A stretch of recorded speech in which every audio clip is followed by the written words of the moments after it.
Welcome, everyone, to the October 25th, 2021 regular school board meeting. Before we begin the work of the district, let us stand for a moment of silence, followed by the Pledge of Allegiance.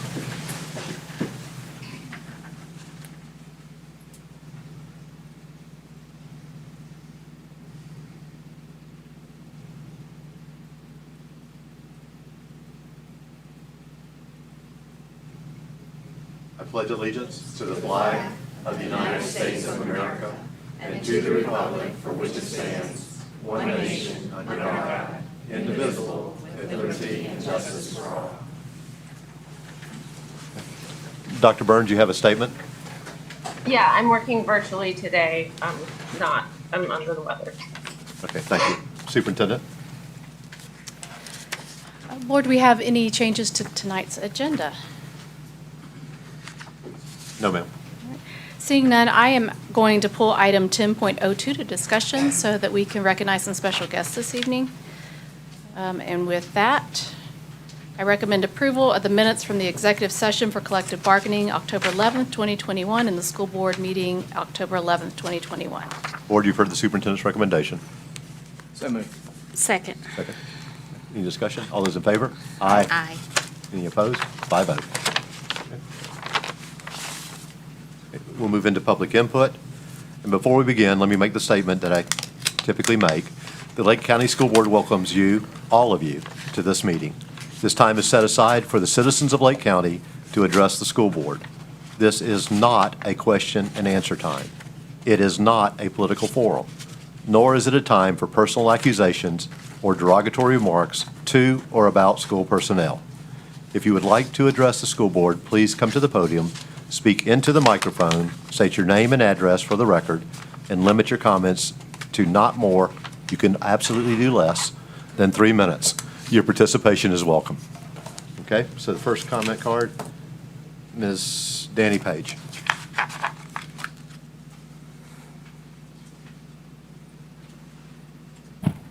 Okay, Danny Page, Inside Claremont. Firstly, in light of a track coach's attempt to shut people up tonight via a cease and desist letter, I'd like to direct him and his attorney to Florida Statute 768.295. Moving on. So we're having some vetting issues within our schools. So Maurice Campbell was first applied for Lake Manila High School as a track volunteer in 2016 and was ultimately denied because of 2 felonies on his record, which were overturned by your board, your screening committee, and then so he was okay and cleared. And then in 2019 he applied for a lay coach position and again was denied. Went to an appeal process and it was overturned again. So I just didn't understand the redundancy with that. I think that's something that needs to be corrected. But so regardless of that, though, I'd like to bring to your attention something else on Maurice Campbell's application. Per public record, sunbiz.org, he stated that he owned his own training company 4 years before he actually did, and stated as of 2019 he still owned and operated that business when in fact it dissolved 6 years prior. So Campbell clearly made false statements about his experience, and lying on your application is grounds for termination. The legal concept is called after acquired evidence. And back regarding the allegations that are currently going on against him, your assistant superintendent, Chad Farnsworth, failed to do an actual investigation on the allegations because he felt like they weren't warranted. But the allegations you're about to hear and probably have received via email are very serious allegations and I believe should have been investigated. So therefore today I'm requesting a formal, proper investigation be done regarding these allegations against Coach Campbell. However, due to Campbell's blatant lies on his application regarding his experience, which I've emailed you proof of that, legally you could just terminate him and save everyone the headache. But going back to the vetting process, we had this issue with Coach Edwards. It would just seem like we could maybe better streamline the vetting process because of 2016 when he was initially denied for his volunteer status, and then it was overturned, and then he was put through, and then 2019 he was denied again, and it was overturned and put through. It just seems kind of like redundancy and a waste of tax dollars for these committees to listen to these appeals over and over when they knew about this in 2016. But regardless, like I said, he did lie per public record regarding his experience by about 10 years worth. So, I really think that we should start taking allegations seriously and not kind of toss them under the rug and let one person decide whether they should be tossed off to employee relations or not for investigation. So again, I am asking for a formal, proper investigation into the allegations and again, his line on his application regarding his experience. Thank you. Thank you. Dr. Tibbetts?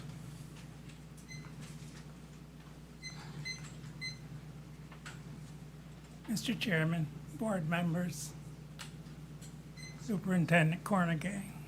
Just two things this evening. One of the items on the agenda, I had to find it here and read it,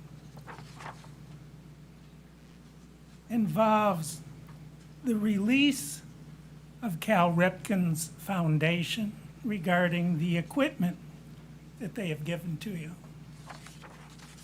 As a former physical education professional and very familiar with lawsuits relating to exercise equipment, before you assume this liability, I would ask that you make sure that you have people in that school who really know how to maintain it and take care of it, so that there are not lawsuits based upon someone's inability to deal with some new equipment that they might not be familiar with.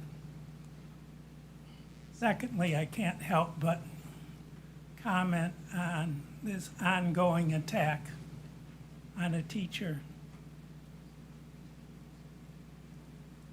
These agendas that people bring before you assumes that the superintendent and her staff have not done what they need to do. We sat here 2 weeks ago for over an hour and heard testimony, one after the other, from current students, former students, parents. And tonight, you're still castigated, demanding that situation be investigated. One has to assume that some people, until they get their way, just keep being a squeaky wheel. I'm here to say I'll provide any oil you need, and you have better things to do. Thank you for your time. Thank you. Mr. Bradshaw, LaShawn Bradshaw?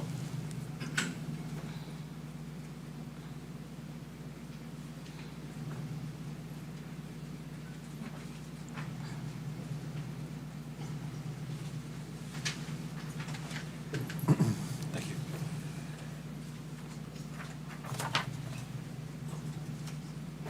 Thank you.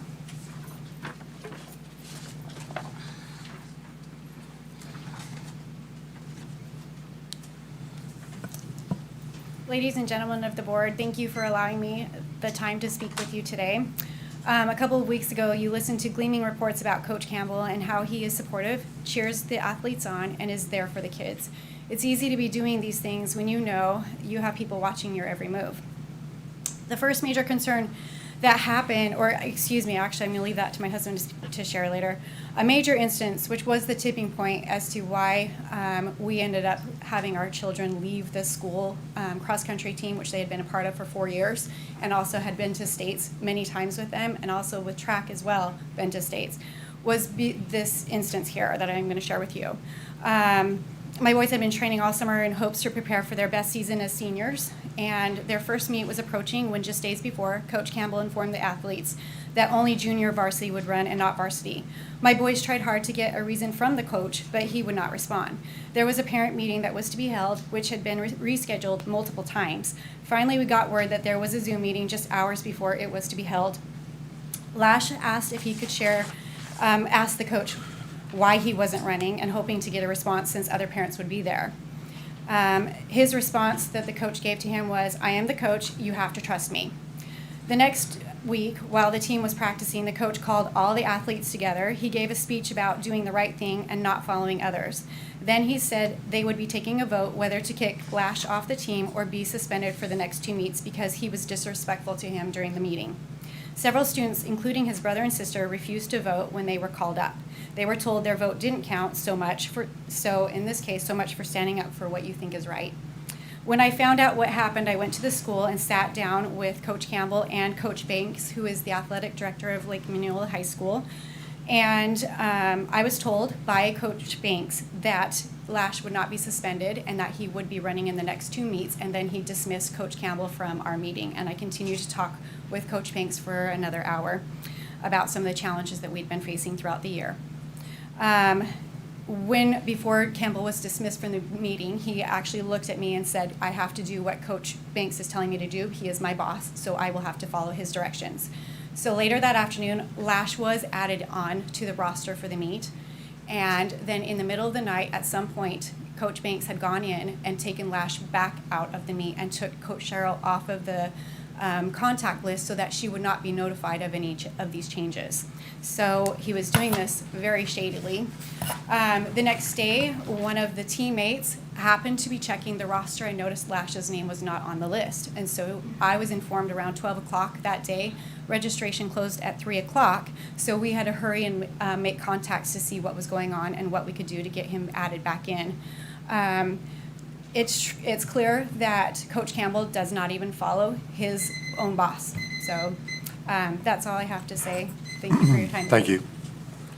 Thomas Bradshaw?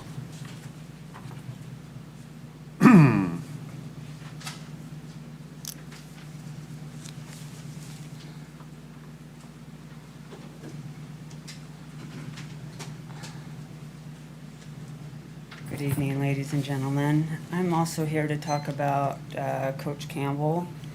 The first time I met Coach Campbell was last year at the beginning of track season. In the meeting, I was caught off guard with why so many parents were upset with Mr. Campbell. Over the next 6 months, I have come to understand why these parents were speaking up against Coach Campbell. Growing up playing sports, I was blessed to have several coaches. They were all very supportive, understanding, helpful, and willing to help me be the best athlete I could be. This is not Mr. Campbell. I've personally experienced the manipulation of to my children in running and sports and others for track. The first major concern was last year when the boys ran the 4x4 relay at States. Just minutes before the athletes were to race, Coach Campbell decided to pull the star runner and put in the backup runner who had not warmed up. As parents and families sat in the bleachers watched the boys walk out on the track without the star runner and had no idea what had happened. The boys finished in last place, and after, Campbell was nowhere to be found. We learned from the boys that it was a power move to prove a point with the runner over some conflicts that had happened prior to States. Campbell did not care how it affected the other runners. His only concern was himself. This is only the tip of the iceberg. What he has said and done to other children and parents is disturbing. I've personally never seen a coach or leader of children act in this way. If he was a tough coach, pushing and challenging our kids to be better athletes, working together as a team, this is one thing. But Mr. Campbell is nothing like this. If anything, he is teaching them by his actions of being a dictator, lying to your bosses, lying to your parents, and being sneaky to deceive others. Because of his actions, over half of the cross-country team quit. That alone should tell you enough about what they think of the coach. And not one time did Coach Campbell ever approach any parent or anybody and say, hey, why did you guys leave? What's the problem? I'm not understanding. He never once approached anybody. And sometimes the squeaky wheel is bad, and it's time to get rid of it. Thank you. Tony Asisis? Is that close? Close enough. Okay. How you doing? My name is Tony Asir. My daughter is a junior at the school. My first ever interaction with Maurice Campbell was last track season. I came to him with a concern I was having involving Ava's physical health. She started to develop small niggles in her calf, hip, and abdominal area. I asked if he could remove her from these intense sprinting workouts in exchange for easier workouts until she healed up.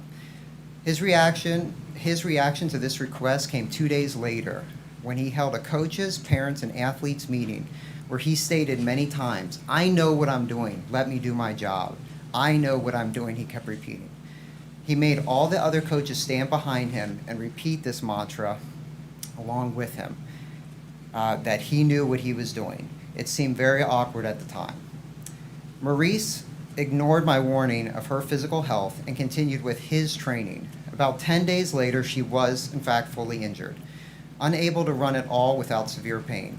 Her doctor said she needed therapy and rest. About 7 days of chiropractic adjustments, massage therapy, hip mobility work, and easy training, she felt better. She was cleared to return to practice. As soon as she came back, Maurice had her back on the track, running sprints again at full speed. Halfway through this workout, she became re-injured, undoing all the work we did to get her healthy. Any experienced coach would tell you that an athlete coming off of injury should take baby steps getting back into intense training. But as he always claims, he knows what he's doing. Maurice then became the head coach of the cross-country team despite the parents' complaints. So 2 days before the first scheduled cross-country meet, Maurice pulled Ava to the side at practice and asked her, "Ava, why don't you try harder? Why don't you give it 100%? This is why you got beat last year by your teammate. I don't think your heart is into this, and I don't think you're ready to race. I'm pulling you from the race this weekend." My daughter was crushed. She came home in tears. She couldn't understand why he would belittle her and talk down to her like this.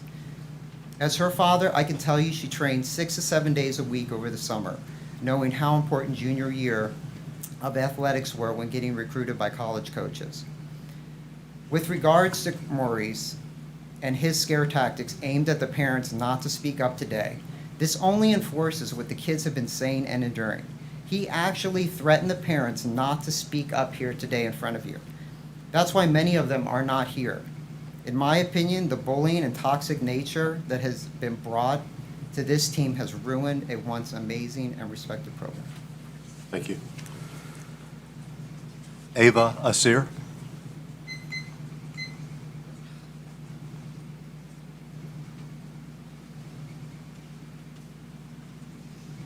My name's Ava Asir, and I'm a junior at Lake Minneola. When I was a freshman, Maurice Campbell was only an assistant track coach that worked with sprinters, and me being a long-distance runner, I never had any interactions with him. After my freshman year, the coach that was a head track coach quit and put Maurice Campbell in charge of track for my sophomore year. Fast forward to regionals, and after I made it out of districts on my own, I was sick the whole week leading up to the meet. The day before regionals, I felt that what I really needed was some sleep, and since my event was the second to last event of the day, I thought that if I got there an hour before my event, instead of waking up at 5 a.m. and sitting in the hot sun all day, then I would do and feel better. So I emailed Maurice Campbell and asked if, instead of riding the bus, if I could just come right before my event. He responded much later in the night when I had already fallen asleep, and responded that if I wasn't on the bus in the morning, that he would kick me out of my event and have my name erased for something that I earned all by myself. Luckily, I saw his email in the middle of the night and was able to make the bus, but ended up missing states by one spot and had heat exhaustion by the end of my race from staying there all day. Fast forward to our track and field award ceremony. It was the end where people were starting to leave, and he randomly goes up to some of the distance runners and says that we need to email him if we are doing cross country because he is the new head cross country coach. Meanwhile, our former head cross country coach was standing 15 feet away, oblivious of what was happening. Normally we start training for cross country season right when school ends, but Maurice Campbell was too busy with his AAU team that is not even part of the school. Once practice started, there were even a few times when he tried to train both the cross country team and AAU team at the same time. Normally for cross country, everyone makes a team, and you just have a varsity team with 7 runners and a JV team with unlimited runners. But he made us have tryouts and do a bunch of different things like push-ups and burpees, and he said if we didn't make his requirements, then he would cut us from the team, even though cross country is an exclusive sport and allows everyone to join no matter how fast you are. 2 days before our first meet, when we were doing stretches, he pulled me aside, and the first thing he says is, "Why do you never try your hardest? You can give so much more effort." I was just standing there dumbfounded the whole time that he asked me that, someone who is one of the hardest working members of the team and is already talking to college coaches for running and who has improved every year since doing the sport for 6 years. A few minutes later, he tells all the fastest kids on our team that we aren't racing in 2 days, and we were so confused and didn't understand why after we worked so hard all summer and was looking forward to our first race. All he kept saying was that we weren't ready. A few days later, at the end of practice, Maurice announces to the whole team that I'm moving to JV despite being one of the fastest runners. When I asked to talk to him privately, he makes 3 of his captains come over to defend him and stand by him during our private conversation. Campbell would also regularly compare me to one of my current teammates and one of my former teammates who graduated. He would give reasons why they were faster than me and that if I tried harder, then I wouldn't have to worry about them. At times, he would compare me to my teammates in front of the whole team and announce how she was better than me and what she was better than me at. Thank you. Thank you very much. Tamia Romani?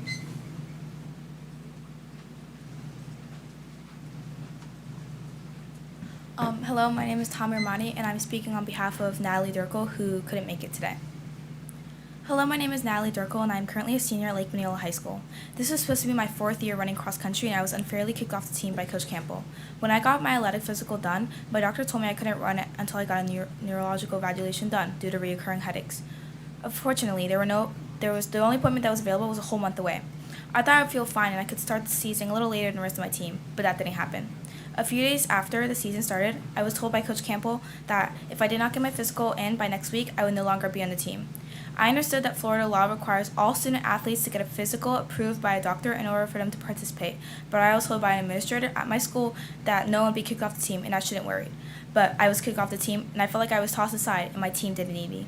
I've seen many times my teammates be injured from just one day of his practices, stretched or not. I've seen him not let my teammates participate in meets just because they went to prom or their high school football games. And another thing that concerns me is that his coaching ability, and he's making us run at 3 o'clock in the afternoon where we all live in Florida, and we all know that it's either going to be 95 degrees outside or it's going to storm. We have expressed these concerns to him many times, and we still get the same response: I know what I'm doing by him. He fails to address or acknowledge any of his athletes and or parents' concern, and he treats his athletes unfairly, and this needs to stop. Thank you. Thank you very much. Wendy Sloan?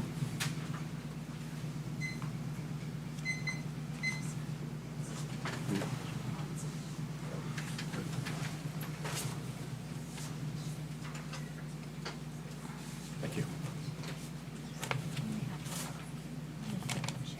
Photocopy? Oh, okay. We get a photocopy? Thank you.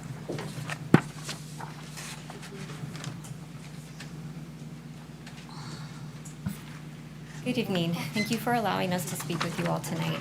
I honestly never thought that I would be here to speak on this because the issues with Coach Campbell were brought to the school back in May. I thought it was an open and shut case. After all, the school and the school board are always proclaiming the importance of mental health in our schools.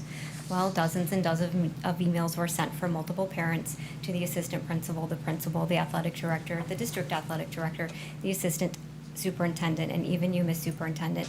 And we were left many months later in the exact same place we started. Kids still being bullied and emotionally abused by a coach who took his leadership position to an unacceptable level. The behaviors went on and on despite promises it would change. Nothing changed. In fact, it got worse. We begged for help. We cited so many instances, yet nothing happened. You've been given just a few of those instances tonight. These are not all of them, but just a sample. Sure, you heard from some students and parents who said some nice words. Often when under attack, a bully will adapt and briefly change up their behaviors. They will realize they are in jeopardy, play nice, and be nice to those that are remaining in order to preserve what semblance of reality they have left.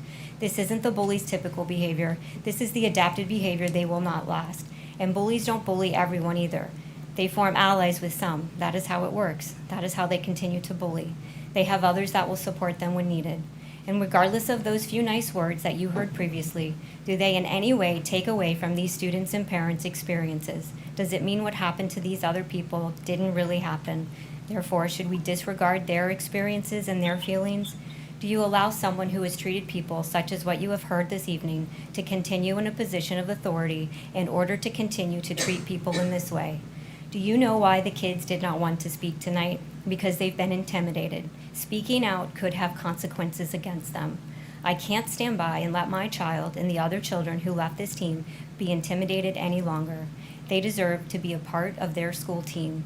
And while they did not have the courage while they did have the courage to leave a situation that was detrimental to their mental health, they just want to represent their school again. They want to wear their school colors and proudly say they are part of the Lake Mineola High School team, but they cannot safely return to a situation in which the coach continues to pose a risk to their mental health. Kids should not dread going to practice every day because they are worried about what their coach will say to them, or if he will embarrass them in front of their peers, or make them feel worse about themselves. Kids should not start hating the sport they once loved because of their coach. They should not be worried that if they complain about an injury, they may be forced to run through it, or be afraid to speak up about anything at all for fear of being taken out of the upcoming meet. Not all coaches are great, I understand that. Not all coaches have winning teams, not all coaches coach the same way with the same techniques. Sure, we all get that too, but shouldn't a coach at least treat kids with a bit of decency and respect? Can you imagine kids that love their sport so much but became so fed up with being treated the way they were over and over and over that they just left their team? These kids love their sport and their team, but over half of them up and quit and formed a team. One last statement from best-selling author and motivational speaker John Gordon. Coaches, your job is not to mess with your players' head in order to make them tough. Your job is to love them and speak life in them to make them strong. Thank you. Thank you. That concludes public input. Oh, I'm sorry, we have one on Zoom.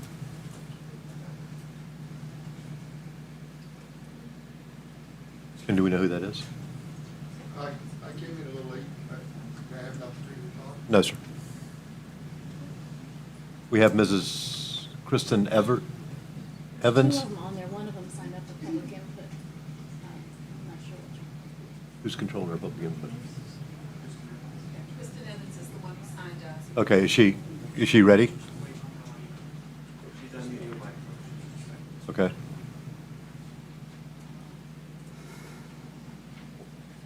Ms. Evans, you'll have 3 minutes.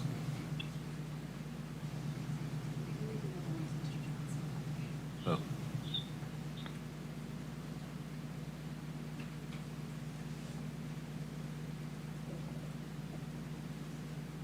Ms. Evans?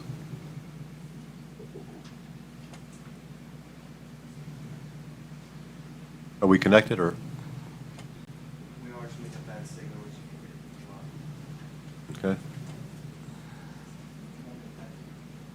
Sure. They're not able to connect as usual this time? No, sir.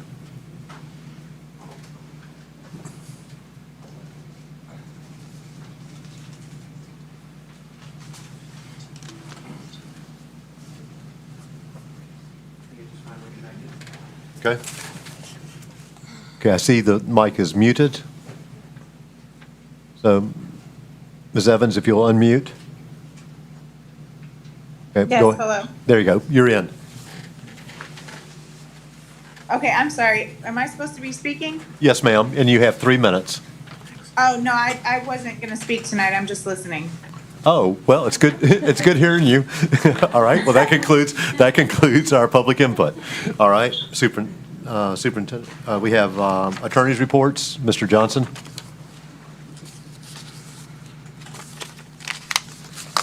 Mr. Johnson, you're muted. He didn't have anything Okay, I'm tonight. sure he had And I no spoke earlier, report. yeah. Okay, Superintendent? The one item on the consent agenda, just for a point of clarification that Dr. Tibbetts mentioned, was 10.01, the Cal Ripken Foundation equipment. One would think that that is physical education equipment. It is not. It's actually STEM robotics equipment. They put in STEM labs, furniture, lots of hands-on manipulative equipment, and all of our teachers that are utilizing that are trained and prior to that being installed in the classroom. So it's pretty exciting. It's great to be a recipient of now about 6 or 7 of our schools receiving the Cal Ripken Foundation equipment. So I just want to clarify, it's not physical education equipment. At this time, I recommend approval of consent agenda items 8.01 to 10.01 and 10.03. You've heard the superintendent's recommendation. Do we have a motion? So moved. Second? Second. Okay, any discussion? All those in favor? Aye. Okay. Any opposed? By vote. Okay? And we moved item 10.02 to discussion. That's the handle with care, and I'm going to turn it over to Dr. Landry. Hi, good evening. Thanks for having me this evening. I have in front of you tonight presented a memo of understanding between Lake County Schools and several other agencies. The program that I'm bringing before you tonight is called Handle with Care, and it is a very simple yet powerful notification practice that opens up and kind of organizes and structures the lines of communication between our first responders who are out in the community and those of us who are responsible for children and their learning in the schools. So whenever a student experiences a potentially traumatic event during non-school hours or over the evening, what this is a standardized system for letting schools know that something potentially traumatic happened with the student, and to let the teacher and those that might be in contact with the student to please handle the student with care, maybe a little extra grace and some compassion. Now that something that happened to the student is not known, it's not reported to us, and we do not report it on to the teachers or any school personnel. It is simply just a notification that something may have been traumatic in the student's home last night, and so if that student comes in and is tired, you will have an understanding that something happened. One very important prerequisite for bringing a program like this to a district is strong collaborative relationships with agencies, and I'm lucky that we already have those strong collaborative relationships with agencies here in Lake County. So really all I needed to do was bring the right people to the table to discuss potential barriers and problem solve how we were going to make this work. And some of them are here tonight, so I just wanted to introduce you and say a public thank you for all the hard work that these folks have done with us and on our behalf to roll out Handle with Care. So first from the Lake County Sheriff's Office, Lieutenant Tim O'Brien is here. From the Department of Children and Families, Ms. Joella Boitis is here. And then from Lake County Schools, of course, we have Mr. Joseph Mabry, Safety and Security Manager, and then Monica Killens, who's a district mental health specialist. So I'd like to open this up for any questions that you have. No questions? But with a tentative approval, this is a time for the public if they want to come and speak. So. Okay, thank Right. you. Thank you. So does anyone come and want to speak to this policy only? That's not the policy. That was the memorandum of understanding. Huh? That was the memorandum of understanding. We haven't gotten to the policy yet. Oh, I'm on the wrong item. Okay, never mind. With no questions, I will recommend approval Okay, of thank you. item 10.02, the memorandum of understanding, Handle with Care, and thank you for the partnership and for all you're doing to protect our kids. We appreciate it. Okay. You've heard the superintendent's recommendation. So moved. Second. Okay. All those in favor? Aye. Aye. Any Aye. opposed? 5-0. Okay. Now we'll move into discussion. We are on item 11.01, which is tentative approval of the policy. This was a rewrite of an old policy that we had based on the newly formed Superintendent Student Advisory Council. This was some of their work to put into policy and memorialize the work that they're going to be doing over the course of hopefully many, many years. So I bring to you their work and your approval of policy 11.01. This would be the moment where if there's anyone that wants to speak to this policy, they can come forward now. Okay, no one's coming forward. So you made a recommendation? I did make a recommendation. Okay, do we have a motion? So moved. Second? Okay, any discussion? All those in favor? No, well, hold on. Well- Mr. Dodd has Yes, comments. please. Oh, sorry. Yes, well, first off, I want to commend this group of students and you, Superintendent, for working so closely with them. I think it's exciting, anytime you can get student voices, to this level and to be able to hear directly from the kids. So I appreciate that and reviving itself.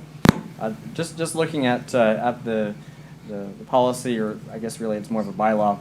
I'm just nervous that part of responsibility number one might kind of box these kids into some parameters that they might not necessarily be able to or desire to be memorialized in policy, such as the limited meetings, the 1.5 hours, and that the meetings would always be held at the school board office and to varies. And I guess just thinking about, if the room's under renovation or something, hate for them to have to come back and ask for school board approval to meet elsewhere. I think that the group could probably just kind of decide that without necessarily being locked into policy. So Okay, so you want to amend? Yeah, I think I want to amend and just put a period at the end of virtually. Meetings will be held in person or virtually, and just allow that group to informally or formally govern themselves on the length of meeting and location. Yeah, I'm good with that. Okay? Do we So need that's a motion? That's a motion. Do we need Okay, do we have a second? Second. Okay, any discussion? All those in favor? Aye? Aye. Okay. 5-0 to amend to that language. Okay, so now then, do we want to, you want to make a motion to adopt the policy? We already have it. We already had the motion. We already have it, we have it, we're good. No more Okay, all we need to discussion. do is vote. All right, all those in favor? Aye. Aye. Any opposed? 5-0. Okey-doke. All right, superintendent's report? I don't have a lot this evening. I do have for you, I had sent you a copy of the policy that we'll be discussing regarding student fees, fines, and charges, and there was an amendment made to the very first paragraph based on some staff feedback. So this is a revised copy that I wanted you to have time to review. And then based on some board member feedback, I've added 2 items to our legislative priorities. These are all on our agenda for our upcoming workshop on the 1st. And you'll see those changes there in red. So I just wanted to give you copies of those in preparation for next week. I did want to, don't have any letters of condolence. I can tell you that we did reach out to the family of Dave Sterdar, and I know that we are all thinking about him and his family and miss him tonight. He was such a gentle soul, and I know we'll miss him very much. So condolences to his family. Very good. And Natalie, did you want us to get the names on the record tonight? Okay. Okay, so we can go to board member for just 1 second. This is for the calendar. Does everyone have their person? Yes. I still have to find my person. I haven't Okay. got I have mine. Okay. You want to? Okay. My nominee is Shanika Scott. She's a parent from Mount Dora Middle. Do you have I yours? just reached out to confirm mine. She hasn't confirmed yet, so I just Okay. want to make sure she. Okay, and mine is Courtney Franklin. Okay. And then, based on the, before we get into board member comments, I'd asked Mr. Farnsworth if he would come forward and begin to speak a little bit about HR, because we've had, over the few months, we've had a number of cases where people have been questioned, and I just wanted him to speak for a moment about the processes.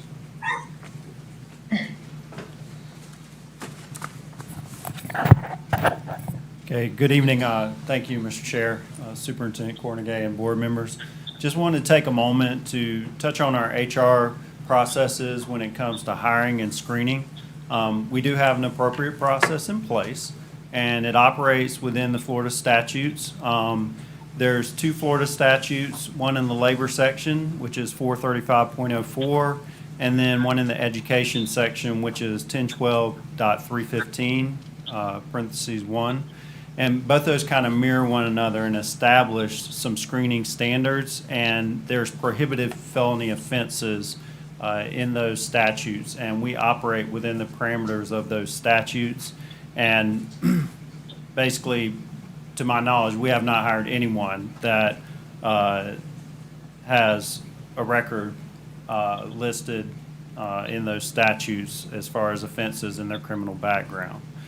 Some important details, and on our HR webpage, as people are coming to come and work for us here in Lake County, we're very clear and precise about the necessary requirements to disclose anything that you could possibly interpret it as a criminal background or a facet to your criminal background, all the way back to your juvenile records. We're very clear that needs to be included right up front.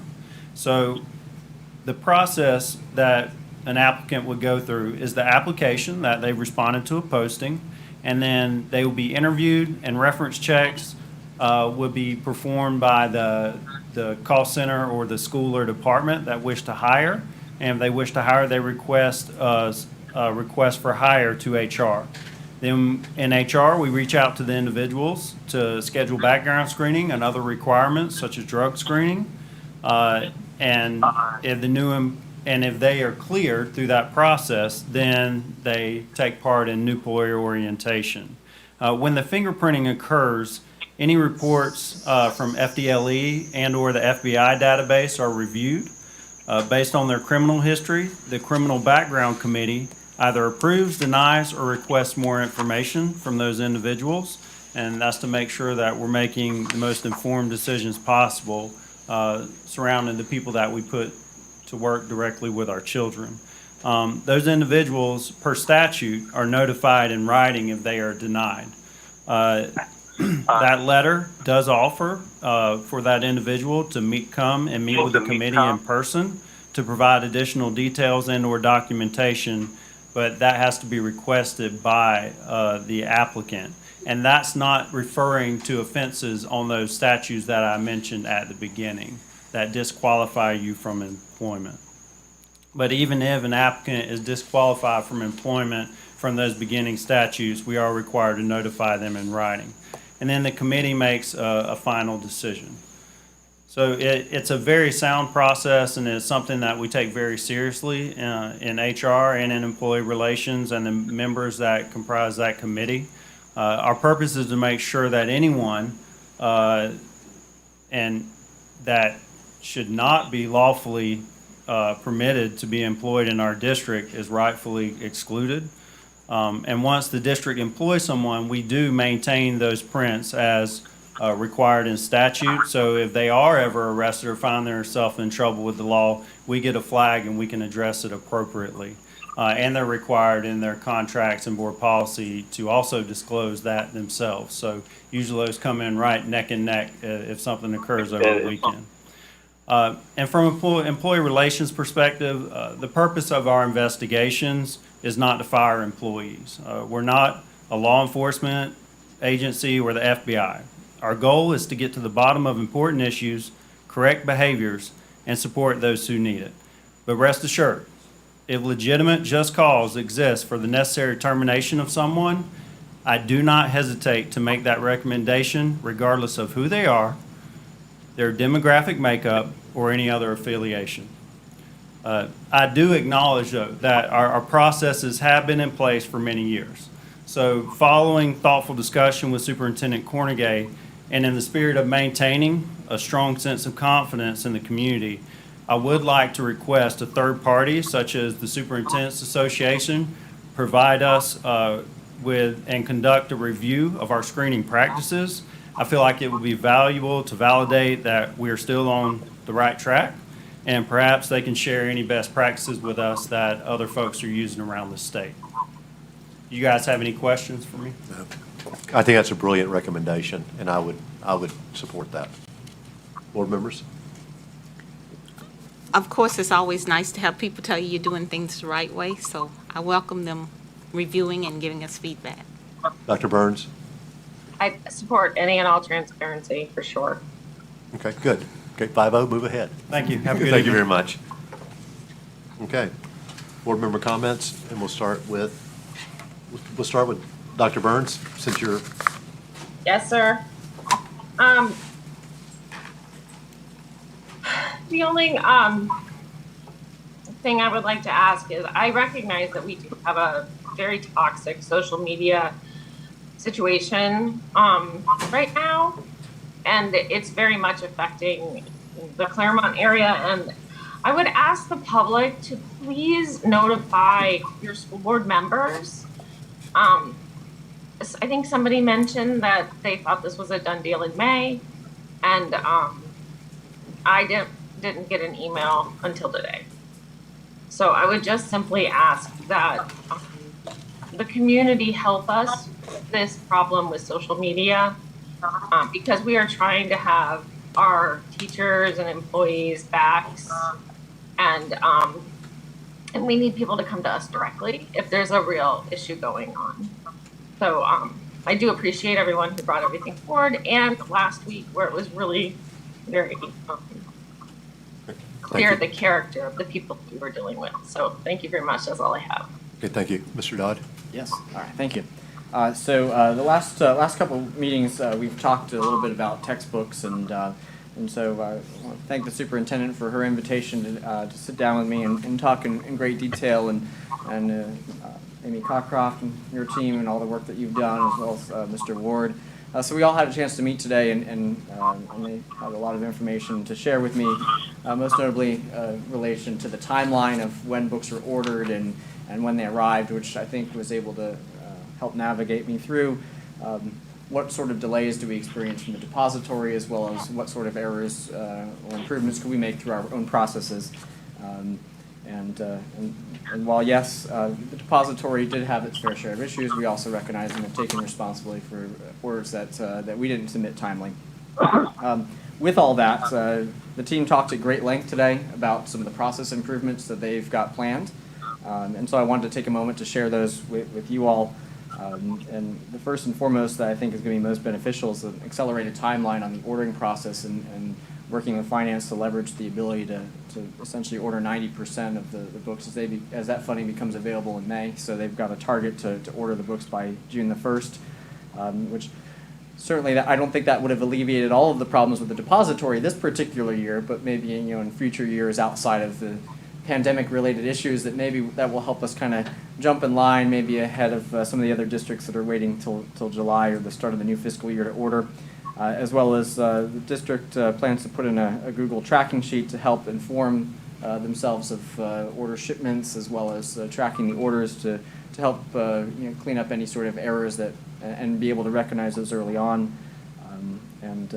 We began to talk a little bit about how to maintain books on hand to accommodate growth, which is a bit of a challenging situation because many of our books are consumable, so they're not barcoded, right? So as they come in and you park a box of books aside, how do you really account for those and know that in 3 or 4 years down the road in the adoption cycle that those books are still there, or that so I think the talented brains will still be at work as to figuring out exactly how to look at that particular one. But then the other one we talked about that wasn't really necessarily textbook related, but was media center related. As Lake Point Academy had opened this year, and it was a while before they had received all the books for their collaborative spaces. And I guess a lot of that boils down to the difference between whether these are assets or, well, whether they're associated with a new construction or whether they are instructional materials, and these are not really instructional materials. And so based on that, the ordering is a little bit cumbersome and tedious in that you have to really list out every title as opposed to just new school package. And so because of that being very labor intensive, I think that had kind of set us behind a little bit on being able to have the books in place. And so I think Mr. Ward was brainstorming some ideas of how to streamline that process. And because as we know, as more schools are going to come online in the next few years, we want to be able to have the books in place at the beginning. So all of that being said, I'm just very pleased with the work that the district has done to look at these processes and ensure that we've got some improvements that we can make. So I know that the will of the board at the last meeting was that we were going to go ahead and have our auditor look at all that. Based on the information that I've seen, I think my opinion's changed on that. I don't really feel the need that we need to have him come do that. I think that the group has already identified some very valuable process changes, but given I don't really have the power to to change the board, without first talking to you all back in the public meeting. I wanted to bring this back to you, and I mean, if you're feeling comfortable with that, then we can have Mr. Mock work on other things. Very good. I'm totally comfortable with it. Board members? It's not a problem. All right. Okay. Excellent. Okay, we're all good.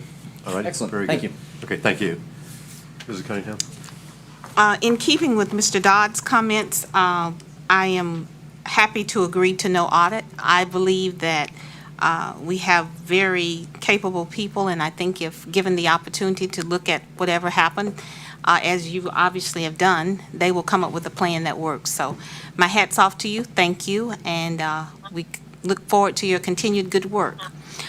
I also want to just say that I attended the STEM opening of the other Cal Ripon at Beverly Shores Elementary a couple of weeks ago, and I was totally fascinated by the age of the children and the wonderful technology that they were working with and some of the things that they were able to do.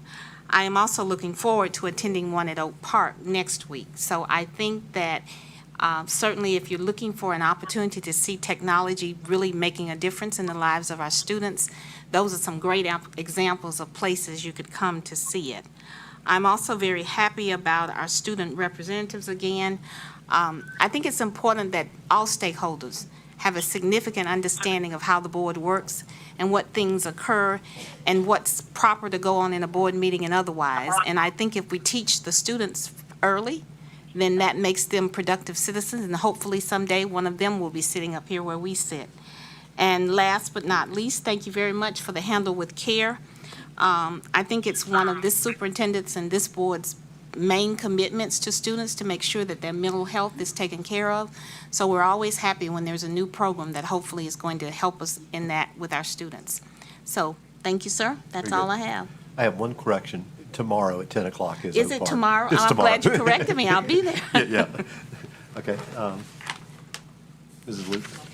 Yes. I wanted to tell you, Mrs. Cunningham, I went and saw Lake Point Academy's technology space. I don't know if you guys have been there yet, but I wanted to work there. Like, I was like, you could just let me have this lab and I will stay here every day because it was amazing. So it really is a neat display of technology and all it does for our students these days. It's a little bit different than when I was in a classroom in Lake County.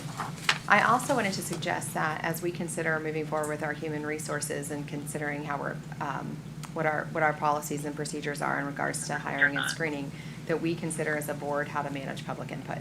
I feel like we have witnessed what seems like an employee hearing here on multiple occasions, and this is the inappropriate forum for that type of interaction to take place. And so I know I spoke with the superintendent. There's several districts that handle these situations differently because we definitely don't want the public to not feel that they can't come and speak to us about anything that's on their mind, but we also have an obligation to protect employees and their integrity in this process.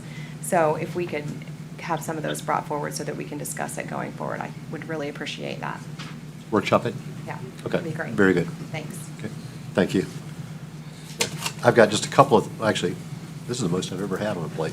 First of all, I want to recognize tonight for the calendar committee, we have an instructor in Lake County who was the first to step up almost any time when she's asked. And she is an amazing spirit. And she comes to the board meetings, and it's Courtney Franklin, who, when I reached out to her today and said, I'm doing my homework late, I need someone to serve on the calendar committee, it was a sure with exclamation points. She also, as part of just being a citizen of Lake, has volunteered for the City of Groveland Recreation Board, and she was approved, or is going to be approved, maybe approved? I hope so. She's a finalist. We're hoping. She's a finalist. So I'm certain. So I just want to give a shout out to Courtney if she's watching, which she does, by the way, but also just someone I'm very proud is in my district and serves our kids. We mentioned about Mr. Serdar, and I want to very quickly give you guys an update. And it seemed like this was an odd meeting without him here, right? Didn't it seem weird? But at the superintendent's direction, a big shout out to Mark Palmer, who's with the district safety and security, reached out to the family to make sure that she was taken care of. I actually didn't have any idea he was married, to be honest, but his hobby obviously was driving around the state, I think. But his service is November the 13th at 4 p.m., Northside Christian Church, which is located in Fruitland Park. So those that want to come out and give some solace to his family and also respect the fact that he was truly a citizen of Lake County, I think that would be very fair. I did see on the email that just literally a week before, he had attended a church and accepted Jesus Christ as his Savior, and I think that that gave me some peace, to be very honest with you guys. So that's enough about that. The next is, I was asked by the Okahumpka Rosenwall School to support their efforts to get that school on the National Registry.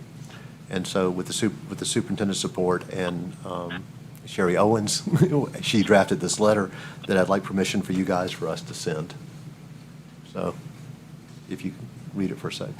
Dr. Owens, I'm sorry, I know you don't have it, but it's just, we're supporting their efforts to get it on the National Historical Registry. Anyone have a comment? Okay, with that, then we'll send it, okay? And I think that was it, right? Okay, that's all I had. All right, good night, everyone. Meeting adjourned.